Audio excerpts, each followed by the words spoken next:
तर मंडळी, गेल्या वेळी आपण गोडी डाळ कशी बनवतात त्याची रेसिपी बघितली होती। आज आपण बनवणार आहे आंबट तिखट डाळ। त्याची रेसिपी आपण बघून घेऊ। इथे मी घेतलेली आहे लाल मसूर आणि तुरीची डाळ, मध्यम आकाराचा कांदा चिरून घेतलेला आहे। इथे एक छोटा टोमॅटो घेतलेला आहे, मालवणी मसाला, हळद आणि किचन किंग मसाला घेतलेला आहे, 6 ते 7 लसणाच्या पाकळ्या आणि कोथिंबीर चिरून घेतलेली आहे। आता ही डाळ मी झटपट बनवणार आहे। यासाठी मी ते कुकरमध्ये तेल गरम केले होते, त्यामध्ये मी मोहरी जिरे फोडणीला घातले। मग मी लसूण ॲड केला। लसूणला चांगला ब्राऊन असा कलर आला पाहिजे, कारण त्याचा फ्लेवर तेलामध्ये उतरतो। आता यात चिरलेला कांदा घालून घ्या, चांगला मिक्स करा।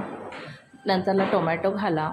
जे सर्व मसाले मिक्स करून घेतलेले आहेत तेही यात ॲड करून घ्या।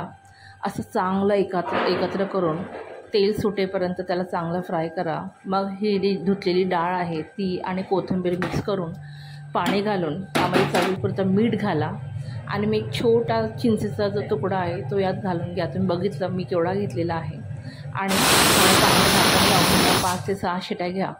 तुम्ही बघू शकता डाळ एकदम चांगली शिजलेली घेतलेली आहे आणि ह्याची जी चव होती ती एकदम उत्तम होती। माझ्या हस्बंडला ही डाळ फारच आवडली, कारण ते म्हणाले की तू पुन्हा एकदा कर। तर मला असं वाटतं की तुम्हाला या डाळीबरोबर भाजीचीही काही गरज लागणार नाही आणि जर झटकेपट काय बनवायची आहे तर ही डाळ एकदम फार उत्तम। याबरोबर तुम्ही पापड किंवा अशी भाजी घेऊ शकता खाण्यासाठी।